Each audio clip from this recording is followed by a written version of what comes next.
எல்லாருக்கும் வணக்கம். நம்ம ஐயனார் துணை சீரியலில் நம்ம சந்தாவும் அனீஸ் பையாவும் காணா போயிட்டாங்க.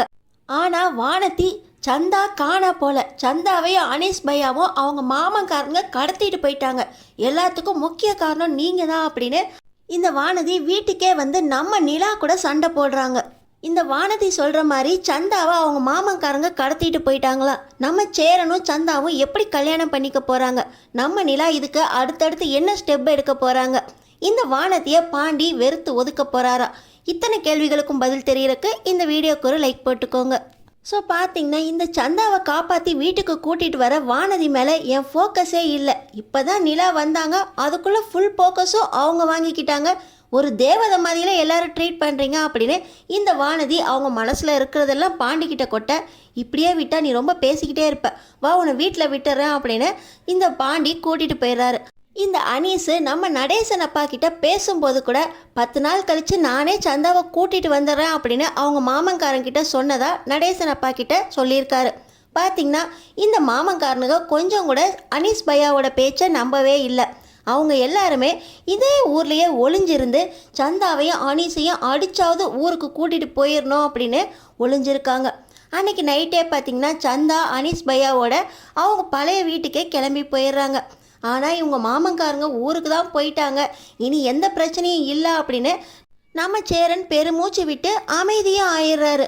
அடுத்த நாள் பல்லவனோட ப்ரைஸ் டிஸ்ட்ரிபியூஷன் ஃபங்க்ஷன் இருக்கா அப்படின்னு எல்லாரும் போக சேரன் நான் வரமாட்டேன்னு சொல்லிட்டு ஒளிஞ்சு பார்க்குறதுக்காக அவரும் கிளம்பி போயிருக்காரு. அந்த ஃபங்க்ஷனில் சேரன் கலந்துருக்காரு. ஆனால் இந்த அண்ணன் தம்பிங்களுக்கு யாருமே தெரியல. பல்லவன் கூட வருத்தப்பட்டுக்கிட்டு தான் இருக்காரு, சேரன் அண்ணா வரல அப்படின்னு. ஆனால் கூட்டத்தில் சேரன் அண்ணாவை பார்க்குற பல்லவன் சந்தோஷப்பட்டுக்கிட்டு இருக்காரு. ஒருத்தருக்கு ஒருத்தர் சேரன் அண்ணா வராது மாதிரியே நடிச்சுக்கிறாங்க. இந்த நேரத்தில் தான் நம்ம சந்தாவையும் அனீஸ் பையாவையும் பீகாருக்கு இழுத்துட்டு போயிடணும் அப்படின்னு அவங்க மாமன்காரங்க ஒளிஞ்சு சந்தா வீட்டுக்கே வந்துடுறாங்க. இவங்க வந்துட்டாங்க அப்படின்னு சேரனுக்கு உதவி கேட்குறக்காக அனீஸ் பையா ஃபோன் பண்ணுறாரு.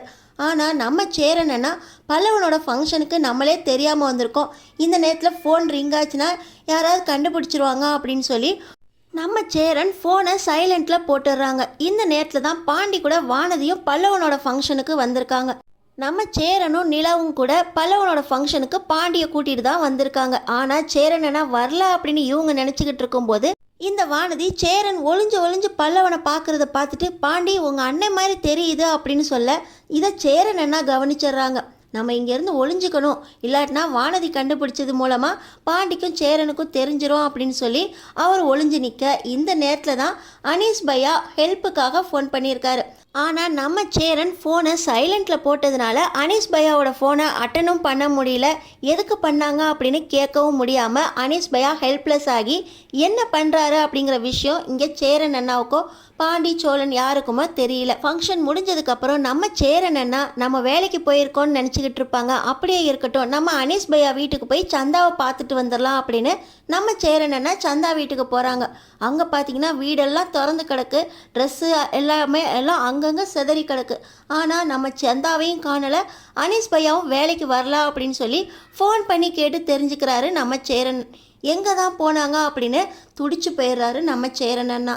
இப்போ நம்ம சேரன் அண்ணா பாண்டிக்கு கால் பண்ணி இப்படி சந்தாவை காணலை, வீடெல்லாம் இறஞ்சி கிடக்கு, அனீஸும் வேலைக்கு வரலன்னு சொல்கிறாங்க, எனக்கு ரொம்ப பயமாக இருக்குது, கொஞ்சம் வீட்டுக்கு வாங்க அப்படின்னு சொல்ல ஃபங்க்ஷன்லேருந்து பாண்டியும் நம்ம சோழன் நிலா வானதி எல்லாருமே இங்கே சந்தா வீட்டுக்கு வந்துடுறாங்க. வந்தவங்களுக்கும் மனசெல்லாம் ரொம்ப கஷ்டமாக போயிடுது.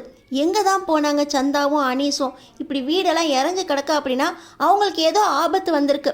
ஒருவேளை மாமன்காரங்க வந்து கூட்டிகிட்டு போயிட்டாங்களா, இல்லை அவங்கள்ட்ட வந்து தப்பிக்கும் போது இவங்க வீடெல்லாம் இப்படி இறஞ்சி கிடக்கா, அவங்க மாட்டிக்கிட்டாங்களா, இல்லை வேறு எங்கேயாவது ஒளிஞ்சிருக்காங்களா, எனக்கு ஏன் கால் பண்ணலாம் அப்படின்னு சேரன் அண்ணா ஃபோனை செக் பண்ணுறப்ப தான் தெரியுது அனீஸ் கிட்டேருந்து கால் வந்திருக்கு, நம்ம தான் எடுக்கலை, அப்போ நம்ம பல்லவனோட ஃபங்க்ஷனில் இருந்தோம் அப்படின்னு அவர் கண்ணீர் விட்டு அழுகவே ஆரம்பிச்சிடுறாரு. இப்போ நம்ம வானதிக்கு கோபம் ஃபுல்லாக நிலா மேலே போகுது. நான் நேற்று சந்தாவை கூட்டிகிட்டு வரும்போதே இன்னும் 2 நாள் இங்கே இருக்கட்டும்னு சொல்கிறதுக்காக தான் வந்தேன். ஆனால் நிலா வீட்டுக்கு வந்ததுக்கப்புறம் நீங்கள் எல்லாரும் உங்கள் ஃபோக்கஸ் எல்லாத்தையும் நிலா மேலே திருப்பிட்டீங்க. சந்தாவையும் வீட்டுக்கு அமுச்சு வச்சிட்டீங்க. எல்லாரும் நிலாவை கவனிக்கிறதுல சந்தாவை மறந்துட்டீங்க.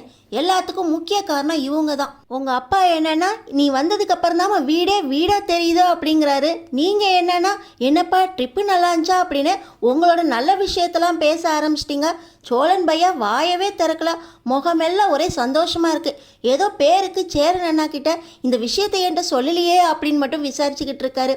யாராவது சந்தாவை நான் கூட்டிகிட்டு போனேனே நல்லா பார்த்துக்கிட்டியே, இன்னும் 2 நாள் உன் வீட்டிலே வச்சுக்கலாமேன்னு ஒரு வார்த்தை சொன்னீங்களா? சந்தாக்கு வீட்டில் ஒரே நாளில் எப்படி ஆபத்தெல்லாம் போகும்? அவங்க ஒரே நாளில் திரும்பி போகிறதுக்கா பீகார்லேருந்து சென்னை வரைக்கும் வந்தாங்க அப்படின்னு இந்த வானதி மாற்றி மாற்றி நம்ம நிலா கிட்ட கண்ட மேனிக்கு பேசுகிறாங்க. இதில் நிலா மேலே என்னப்பா தப்பு இருக்கா அப்படின்னு நம்ம சேரன் என்ன பேசுகிறாங்க. அழுகையும் அடக்கிக்கிட்டு கேட்டால் கூட இந்த வானதி நீங்கள் சும்மா இருங்கண்ணா, சந்தா காணா போனதுக்கே முக்கிய காரணம் இவங்க தான். இவங்க வந்ததுக்கப்புறம் உங்கள் ஃபோக்கஸ் எல்லாம் இவங்க மேலே திரும்பினதுனால தான் நீங்கள் சந்தாவை வீட்டுக்கு அமுச்சு வச்சிட்டிங்க. யாராவது யோசிச்சிங்களா? ஒரே நாளில் பீகார்லேருந்து வந்தவங்க திரும்பி போயிடுவாங்களா? அவங்க 2 நாள் இருந்து தேட மாட்டாங்க. எங்கள் வீட்டிலே நான் சந்தாவை 2 நாள் வச்சுருந்துருப்பேன். நீங்கள் என்ன ஃபோன் பண்ணி வர வச்சுட்டு சரி உங்கள் வீட்லேயே தங்க வச்சுருக்கலாம்ல. இப்படி நிலா வந்ததுக்கப்புறம் சந்தாவை அமுச்சு வச்சிட்டிங்களா அப்படின்னு வானதி பேசுகிறாங்க. நம்ம சோழனுக்கு பயங்கர கோபம் வருது. எந்த விஷயம்னாலும் நீ ஏன் நிலாவை இழுத்து இழுத்து தப்பாக பேசுகிறா அப்படின்னு நம்ம சோழன் கோபமாக வானதி கிட்ட பேச, ப்ரோ நீங்கள் பண்ணது பொய் கல்யாணம். பொய் கல்யாணத்துக்கே இவ்வளோ இம்பார்ட்டன்ஸ் கொடுக்குறீங்க. உங்கள் வீட்டில் இருக்கவங்க எல்லாருமே தலையில் தூக்கி வச்சுட்டு ஆடுறாங்க. ஆனாலும் நீங்கள் அடங்க மாட்டேங்கிறீங்கல்ல. ஊர் சுத்தலாம் போயிட்டு வந்தீங்களே, அங்கே என்ன மரியாதை கிடச்சிச்சு? இந்த நிலாவுக்காக என்னையெல்லாம் பகைச்சிக்காதீங்க. அடுத்தாப்புல இந்த வீட்டில் வாழ வரப்போகிறது நான் தான் அப்படின்னு இந்த வானதி சொல்ல, நீ எப்படி வாழ்ந்துருவ? பாண்டி உன்னை கல்யாணம்லாம் பண்ணிக்க மாட்டான் அப்படின்னு நம்ம சோழன் பேச போக, சோழன் இதை பற்றிலாம் நீங்கள் பேசக்கூடாது, அதெல்லாம் பாண்டியோட விஷயம், அவங்க பர்சனல் விஷயத்தில் நீங்கள் தலையிடாதீங்க அப்படின்னு நம்ம நிலா சோழனை அடக்கிடுறாங்க. இப்படி வானதி நம்ம நிலாவை சத்தம் போட்டுக்கிட்டு இருக்கும்போது சண்டை நடக்குது அப்படின்னு அக்கம் பக்கத்தில் இருக்கவங்க எல்லாருமே கூடிடுறாங்க. நம்ம சேரன் அண்ணா இந்த வீட்டில் என்னதான் ஆச்சு, இந்த வீட்டில் 2 பேர் இருந்தாங்களே எங்கே போனாங்க அப்படின்னு கேட்க, யாரோ ஒரு 4 ஆம்பளை பசங்க வந்து இந்த வீட்டில் சண்டை போட்டுக்கிட்டு இருந்தாங்க. 2 பேர் ஓடினாங்கப்பா. நாங்களும் போலீஸ்கிட்ட கம்ப்ளைண்ட் பண்ணிடுவோன்னு சொன்னால் கூட அவங்க ஹிந்தியில் ஏதோ பேசினாங்க, எங்களுக்கு புரியல. போலீஸில் கூட கம்ப்ளைண்ட் பண்ணோம், என்ன நடந்துச்சுன்னு எங்களுக்கு தெரியாது அப்படின்னு அக்கம் பக்கத்தில் உள்ளவங்க சொல்லிட்டு இந்த சண்டையை பார்க்க ஆரம்பிச்சிடுறாங்க. நம்ம சேரன் அண்ணா அப்போ போலீஸ்க்கு விஷயம் தெரிஞ்சிருக்கு, என்ன ஏதுன்னு விசாரிப்போம் அப்படின்னு சொல்ல, முதல்ல சந்தாவும் அனீஸையும் பீகாருக்கு இழுத்துட்டு போயிட்டாங்களா, இல்லை சந்தாவும் அனீஸும் மாமங்காரங்கிட்ட தப்பிக்கிறதுக்காக வேற எங்கேயாவது ஓடி ஒளிஞ்சிருக்காங்களா பார்க்கணும். இந்த அவசரமான நிலைமையில கூட நம்மளால் ஹெல்ப் பண்ண முடியலையேண்ணா அப்படின்னு நம்ம சோழன் சேரன் கிட்ட பேச, சேரன் அண்ணா கண்ணீரோட, சந்தாவுக்கு ஒரு துளி கூட மாமன் மேலே ஆசையே இல்லை. அது என்னதான் கல்யாணம் பண்ணிக்கணும்னு நினச்சிச்சு. பாவி, நான் தான் கல்யாணத்தை தள்ளி போடணும் அப்படின்னு சொன்னதுனால சந்தா பாதுகாப்பே இல்லாமல் போயிடுச்சு. பீகாருக்கு இழுத்துட்டு போயிட்டாங்கன்னா கண்டிப்பாக மாமனுக்கு சந்தாவை கல்யாணம் பண்ணி வச்சுருவாங்க. எங்கேயாவது ஒளிஞ்சிருந்தா கூட நம்ம அனீஸை காண்டாக்ட் பண்ணலாம். ஆனால் அனீஸ் ஃபோனும் சுவிட்ச் ஆஃப் வருதே. அனீஸ் ஃபோன் பண்ணப்போ கூட என்னால் எடுக்க முடியலையே. எப்படியாவது நான் சந்தாவை பார்த்து சந்தாவுக்கு ஒரு பாதுகாப்பை கொடுக்கணும் அப்படின்னு நம்ம சேரன் அண்ணா அழுகுறாங்க. நீ கவலைப்படாதண்ணா, சந்தா எங்கே இருந்தாலும் கண்டுபிடிச்சிடலாம். சந்தா வந்தோடனே உடனே நான் உனக்கு சந்தாவை கல்யாணம் பண்ணி வைக்கிறேன்னா, அப்புறம் எப்படி மாமன்காரங்க சந்தா மேலே கை வைக்கிறாங்க, எல்லாத்தையும் நான் பார்த்துக்கிறேன்னா அப்படின்னு நம்ம சோழனும் பாண்டியும் ஒன்றா சேர்ந்து, டேய் நீ முதல்ல சந்தாவை தேடுற வேலையை பாரு. சேரண்ணா, நீங்கள் வேலை பார்க்குற சைட்லலாம் அனீஸ் வந்தாரான்னு கொஞ்சம் விசாரிங்கண்ணா, இல்லை எல்லாருமே நேரில் போய் பார்த்துட்டு வந்துடுவோமா அப்படின்னு நம்ம சோழனும் சேரனும் ஒன்றா சேர்ந்து சைட்டுக்கெல்லாம் போகிறாங்க. இந்த நேரத்தில் வானதி நம்ம நிலா கிட்ட, போதும் போதும், வீட்டுக்கு வந்த மருமக வீட்டு மகாலட்சுமின்னு சொல்லி சொல்லி பாருங்க, மருமக வீட்டுக்கு வரவிடாமே பண்ணிட்டீங்க. நான் சந்தாவை வீட்டுக்கு கூட்டிகிட்டு வரும்போது கூட இன்னும் 2 நாள் எங்கள் வீட்டில் தங்க வைக்கலான்னு தான் நினச்சேன். நீங்கள் வந்த இம்பார்ட்டன்ஸில் ஃபோக்கஸில் உங்கள் பக்கம் திரும்பி சந்தாவை வீட்டுக்கு அமுச்சு வச்சுட்டாங்க. இப்போ பீகாருக்கு போனாங்களோ எங்கேயும் ஒளிஞ்சிருக்காங்களோ ஒன்றுமே புரியல. நானும் போய் சந்தாவை தேடுறேன் அப்படின்னு வானதி அவங்க 2 வீலர் எடுத்துகிட்டு கிளம்ப, சந்தாவுக்கு என்னதான் ஆச்சு, சந்தாவுக்கும் சேரனுக்கும் கண்டுபிடிச்ச உடனே கல்யாணம் நடக்குமா, இல்லை பீகாருக்கு சந்தாவை இழுத்துட்டு போயிட்டாங்களா மாமன்காரனுங்க? அடுத்தடுத்து என்ன நடக்க போகுதுன்னு தெரிஞ்சுக்கிறதுக்கு நம்ம சேனலை சப்ஸ்கிரைப் பண்ணி தொடர்ந்து பாருங்கள்.